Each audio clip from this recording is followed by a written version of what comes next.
have unselfishly served and who are currently serving in our armed services. I'd like to introduce Bert Winzer, Private First Class, United States Army.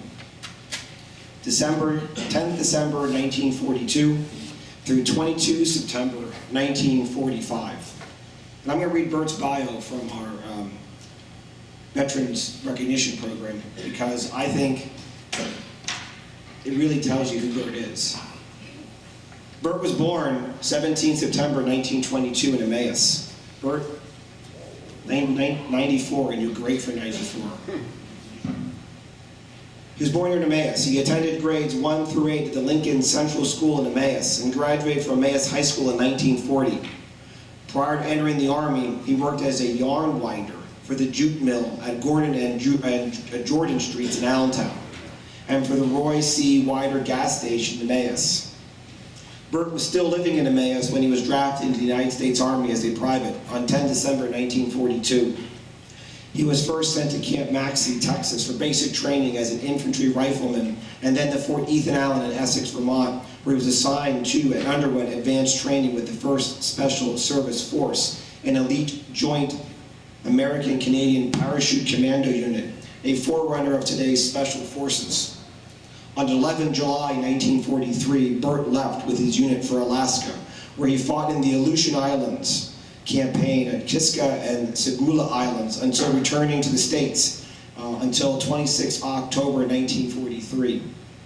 He then left for Africa and subsequently fought in several battles, including the battles for Naples and Foggia, Anzo, Rome, Arno in Italy, southern France, and the Rhineland. At Anzo, Bert often went onto reconnaissance patrols that infiltrated German enemy camps in the area. It was at Anzo where the unit became known as the Devil's Brigade, the nickname given to them by the Germans, and of which a movie and TV History Channel documentary have been made. And I think Bert actually brought the video with him. In addition to several campaign medals for his service in the Pacific and the European Africa campaign, Bert was awarded the Purple Heart for a shrapnel wound incurred in his left shoulder on 26 September 1944 in southern France. The force disbanded and Bert was assigned to the 501st Parachute Infantry Regiment of the 101st Airborne Division at the Battle of the Bulge. After World War II ended, Bert returned to Pennsylvania and was discharged at Fort Uniontown Gap on 22 September 1945. He returned to the Lehigh Valley to marry and raise his family. Bert lived in Allentown from 1945 until 1982. He then moved and settled here to Lower Macungie Township. After the war, Bert worked for Ritter and Yost Motor Company in Allentown, Cliff Motors in Hellertown, and Mack Trucks here in Macungie. It wasn't until 25 April 2013 that Bert was retroactively awarded the Bronze Star Medal, which had been authorized for World War II combat veterans under a 1962 presidential order. Then, on 3 February 2015, at a ceremony on Capitol Hill in Washington, D.C., Bert and other surviving members of the Devil's Brigade received the Congressional Gold Medal, the highest civilian honor that Congress can bestow, and a Canadian commemorative silver $5 coin. In March 2015, he received the Knight of the French Legion of Honor, the highest French decoration from the government of France. On a personal note, I've known Bert Winzer since I've been a baby. Bert attends the church where I grew up in. I never knew this about Bert until most recently, and I think Bert has been very shy about what he's done and what he has seen and who he is until recently. And I'm glad Bert wears his uniform to every Veterans Day program. I always enjoyed seeing Bert at Applebee's on Veterans Day. And he still fits into his uniform. So it's an honor to have Bert Winzer to come forward to talk to us about his experience and about what it means to be a veteran.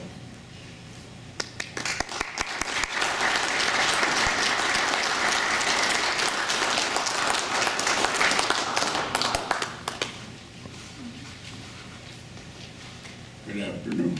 Good afternoon. Now that Charles gave my whole thing, I can sit down. It's cake time.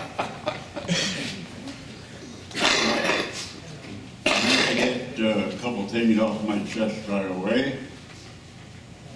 I am actually out of uniform. I can no longer get in my jump boots. They're kind of difficult to put on. And another thing, question. How many of you have opened the paper and saw your picture on the obituary page?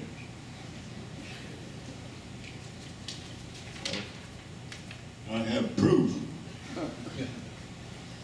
Last year, I was speaking at Stanley Stevens' funeral home, and I opened the paper 2 weeks earlier, and there was my picture on the obituary page. In the meantime, I had arrangements to speak at Phoebe Terrace. So they had flyers. They had flyers around the home that I would be there to speak, and some of the tenants said, well, how's he going to be there? Going to bring him back from the grave? Well, fortunately, I'm still here. As Charles stated, I was born in Emos and graduated from Emmaus. My parents had a flower shop and Dad had a little bit of landscaping business. So I grew up in the business, so to speak. In 1931, my brother George, and sisters Althea and Bertha were on our way to the Keck Sunday School up on Dalton Avenue. And we were running late, so we were running a little bit. And my brother, at 13, all of a sudden dropped dead. I was 9. So I kind of figure, and I may be all wrong on this, but that helped me to get through what was to come with all the death that I would be seeing. It may be my own thinking about that, but that's what happened. I used to work out in the fields. Summertime, no shirt. I'd get so sunburned that my sisters would fight to see who could get the biggest piece of skin off my back. So I had no reason or no understanding of cancer, which is great. In the late 30s, my parents lost their home. We moved into the business building, which was about half the size of this auditorium. There were 6 of us, my parents, brother Clarence, sisters Althea and Bertha. We used to have what they call Davenports. It's like a sofa that you pull out at night, make a bed out of. So my sisters and I had these Davenports to sleep on. We had a 4-seater outhouse. No bathroom, a little bit of kitchen, or sink in one area. My parents had the bed in the kitchen, stove, whatever.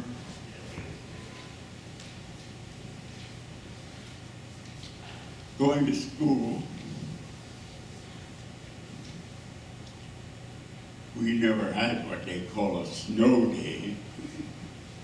We went to school whether it snowed, rained, sleet, or whatever. And I used to wear my dad's fishing wading boots to make a path for the other kids to go to school. That brings us up to graduation. December 10th, 1942, Uncle Sam says, "I want you." The 23rd of December, 42, I was shipped to Camp Maxie, Texas, basic training. And while there, they came around with a sheet of paper for volunteers for a parachute commando group. Well, just about the whole company signed up, but they only took 6 of us, sent us to the hospital, dental work, whatever. 5 of us passed. So in May of that year, we were shipped to Fort Ethan Allen in Vermont. The unit actually formed in Helena, Montana in July of 42. And they had their ski training, mountain training, and so forth in Montana. Well, when we joined in Vermont,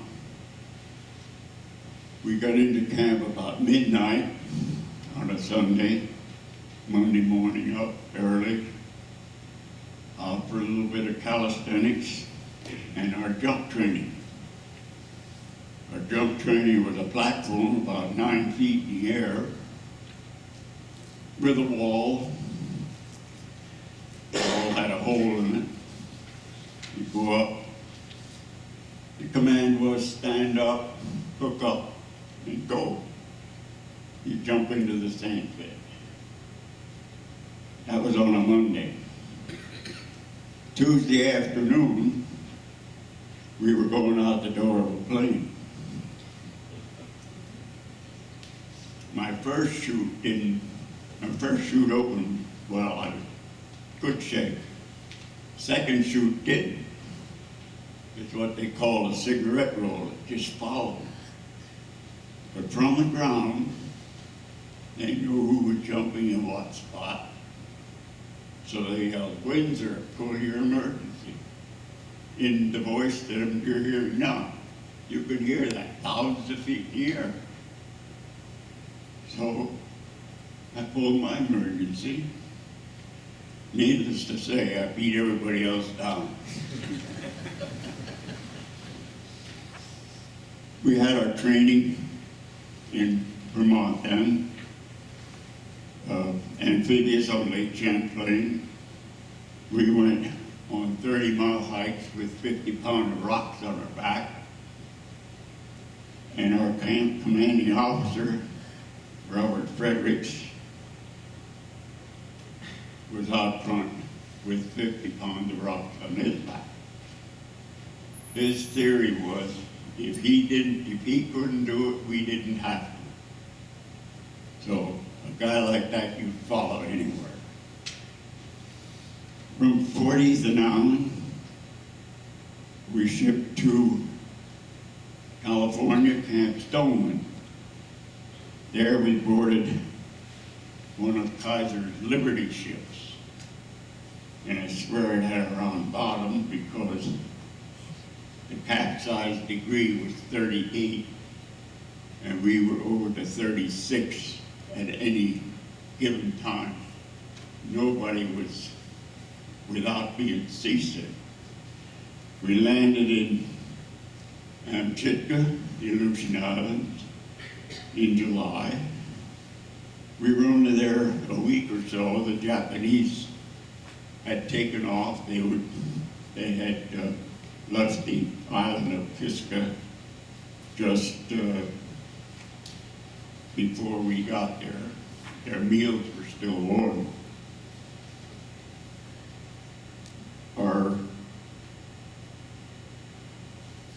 and our rubber boats were in, oh, back up a little. This is a picture of a troop ship. Those are the boats. Excuse me, I'm gonna have to sit down.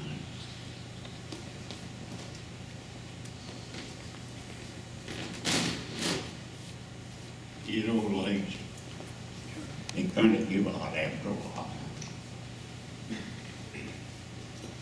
Okay. Those are the boats. So you're in there like sardines.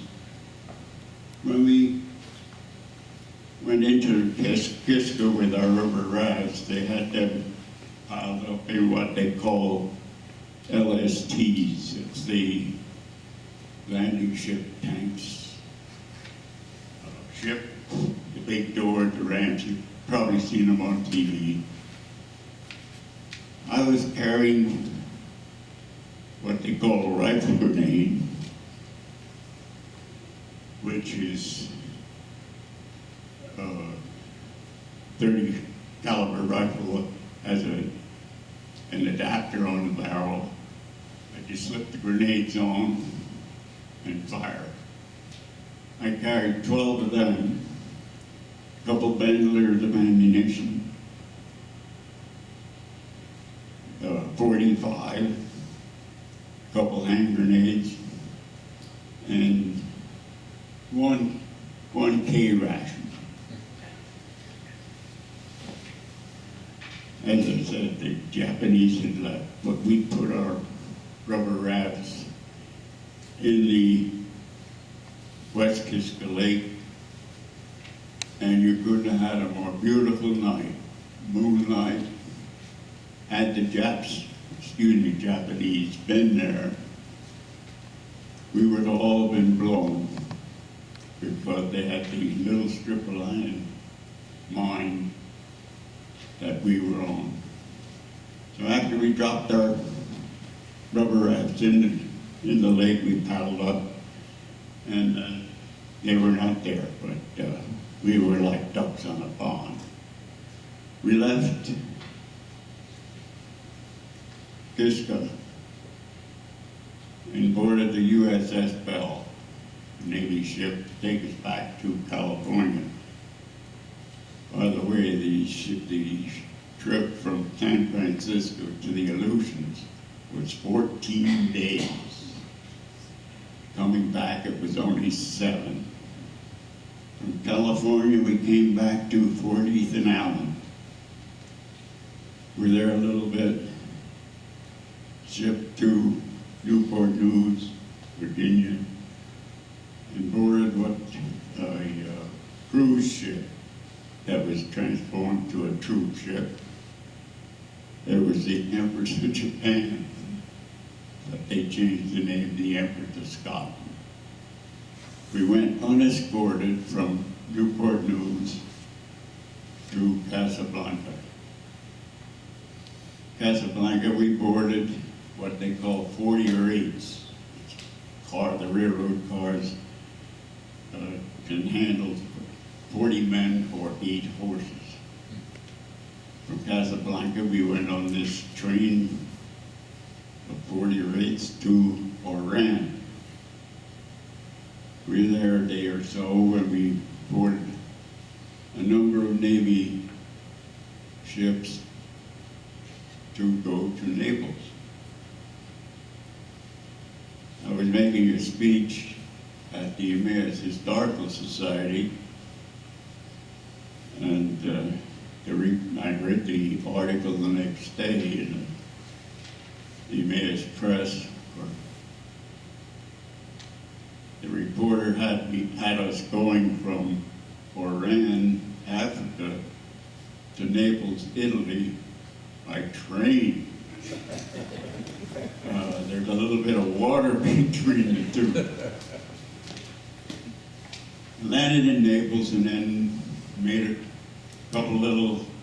took a couple little mountains, and then we ended up taking this mountain, which the movie is made about, La Defensa.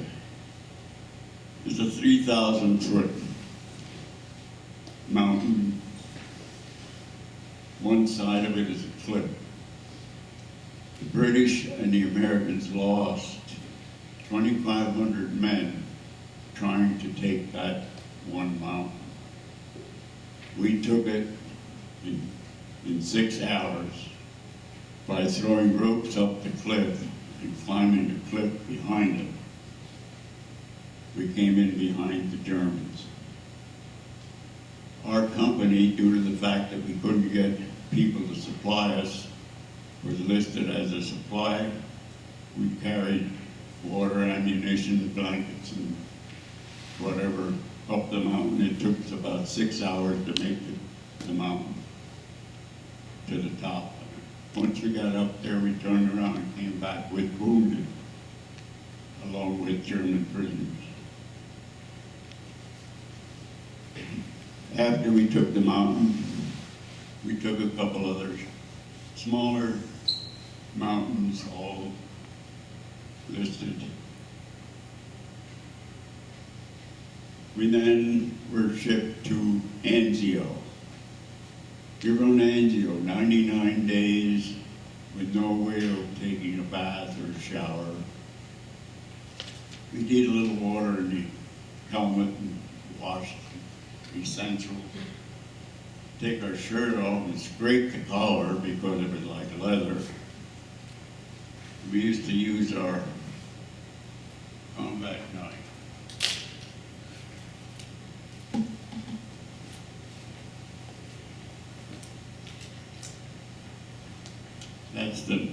This is a replica of the knife that we carried. We used to shave. That's how sharp it.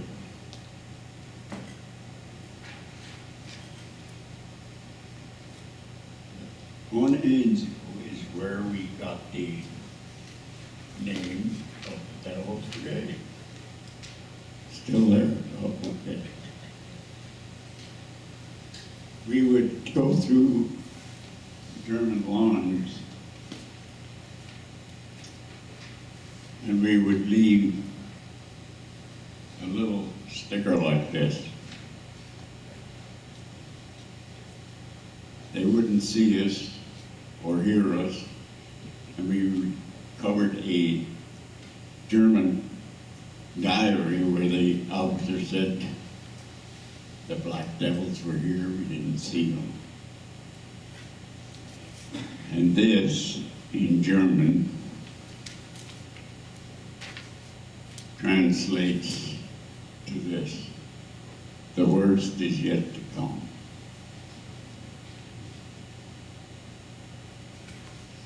We were really known as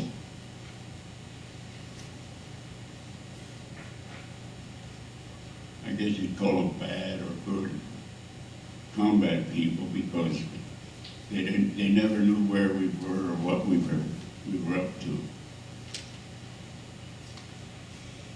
Go back a little bit here too. This is the movie, The Devil's Brigade, and it is 95% true. Our commanding officer was on the set when it was made.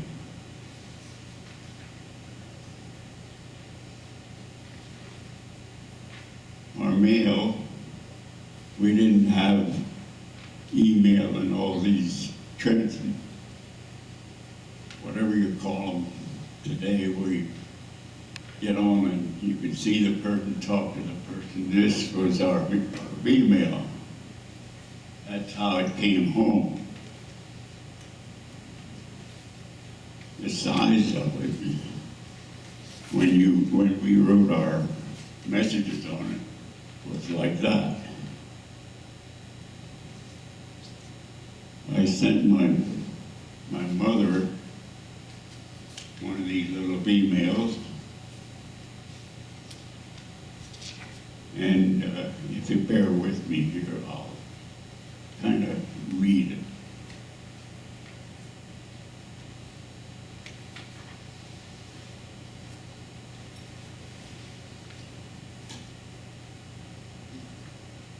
A poem. me mother, when me prayers were proudly said, who took me in my little bed and spanked me till my ass was red, me mother,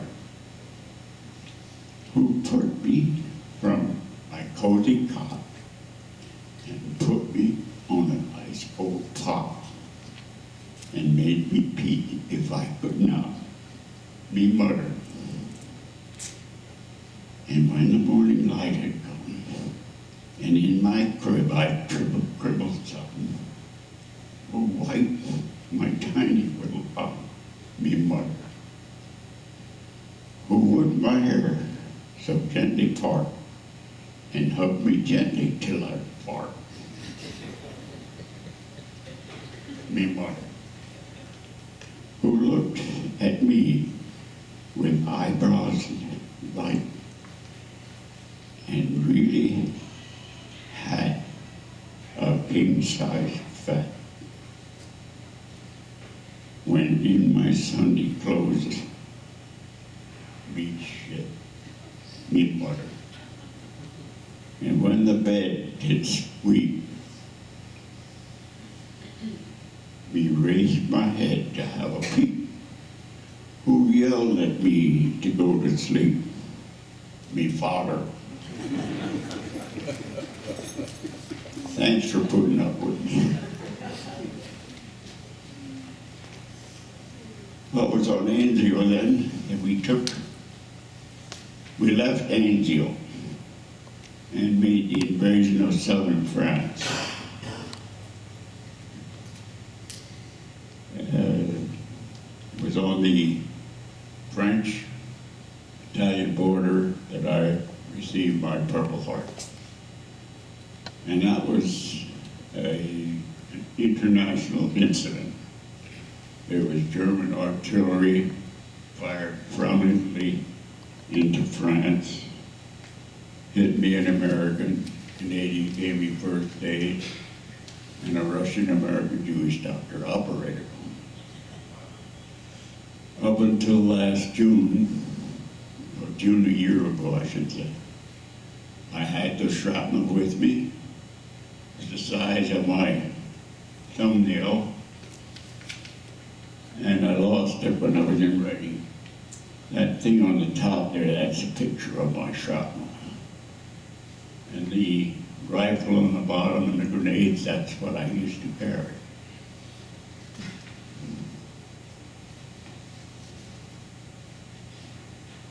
This gives you an idea of some of the weight we carried. I don't know. Does anybody have an idea what this round ball is on top? That's my fart sack, my sleeping bag.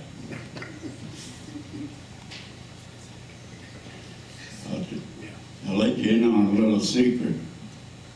Don't ever get diarrhea if you're in a sleeping bag.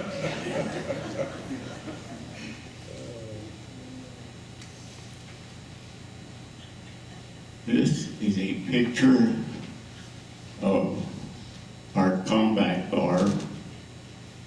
This was taken in Rome, June 4th, June 6th, I should say, 2 days after the Rome liberation. You never saw anything as far as publication, as far as our group was concerned.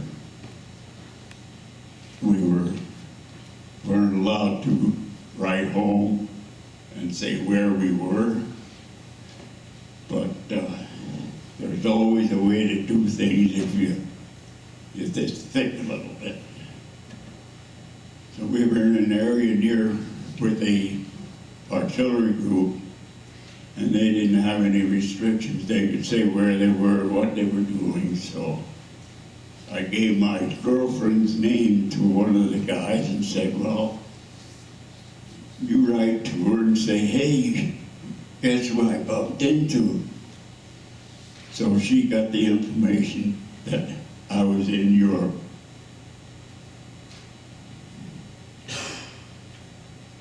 from southern France, we backed on and had a little bit of a rest, and then our group broke up. We could no longer get replacements. So those of us that were jumpers were sent to the 82nd Airborne and the 101st. And I just happened to draw the 101st, which ended up at the Battle of the Bulge. So I'm one of few that served in the battle along with the other mountains and so forth that we took.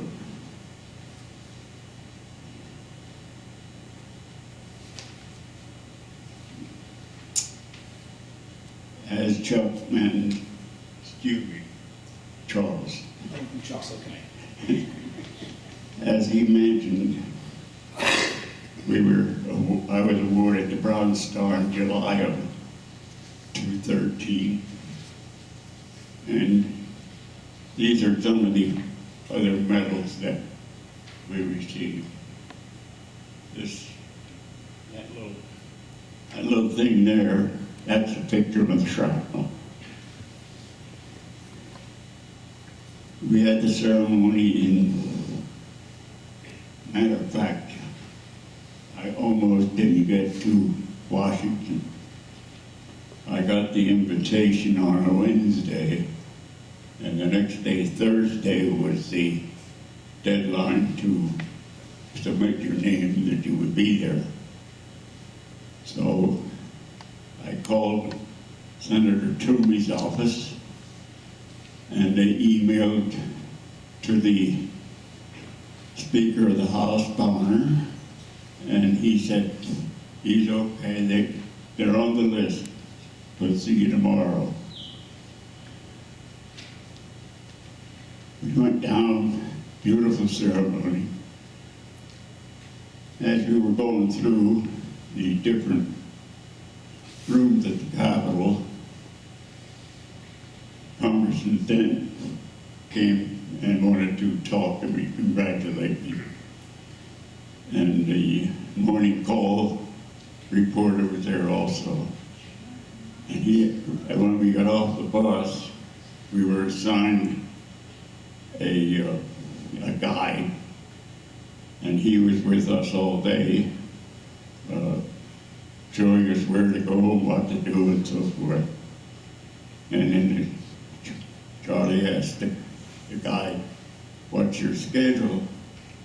And he said, "I have to find out from his superior."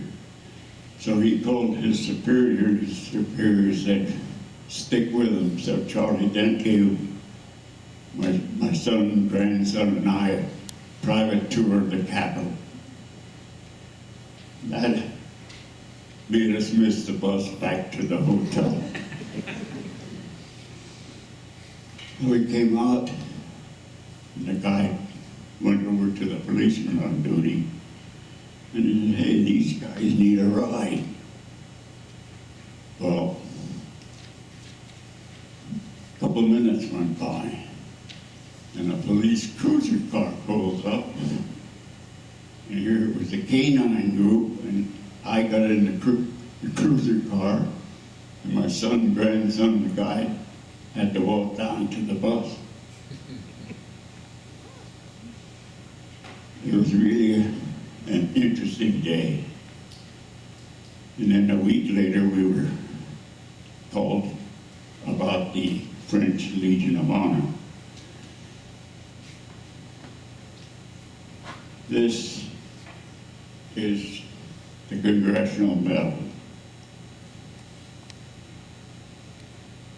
3.5 ounces of bronze.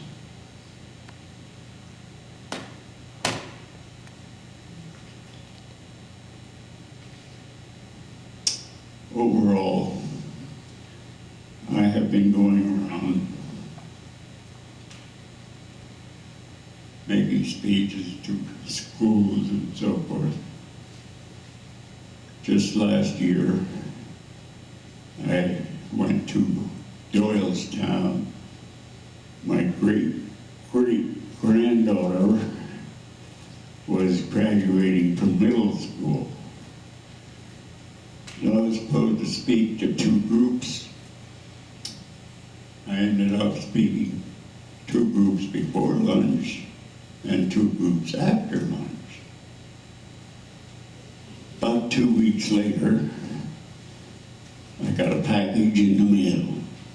A couple of t-shirts, some pictures, and an award for being there, and a sheet of paper with kids' comments. The one that really sticks out is his presentation was really good. Well done.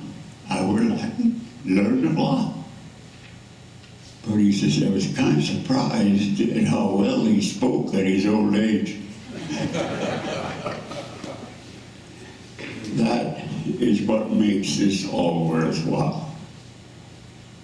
To go around and speak to people, let them know what happened. It's been very enlightening, difficult at times,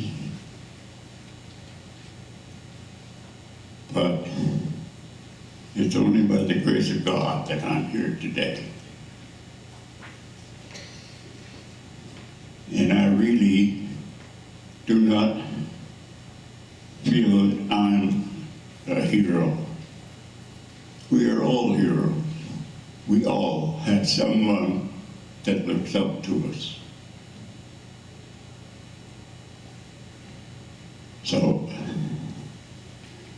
on that light note, I'll say thank you for having me, and God bless America.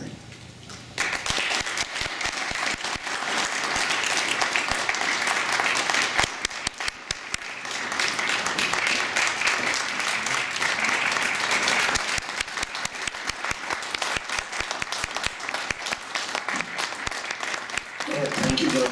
Excuse me, Bert, thank you very much. It is veterans like Bert, which is why we're here today. It is veterans like Bert, which is why we are here today. And it's important to hear these stories. As our World War II veterans fade away, and all we have is written history. Is that better? Is that better? As our World War II veterans fade away, all we have is history. We no longer hear the stories from our previous wars. We no longer hear the stories from our World War I veterans, from our Civil War veterans. And soon we will no longer be hearing the stories from our World War II veterans. So it's important that we continue to hear these stories and hear the heroics of what they did. I can't imagine being a service member myself, doing some of the things that our veterans were required to do, volunteered to do. And I always say back in the day. But it is true. So once again, Bert, thank you very much for sharing your story. Thank you very much for being a veteran.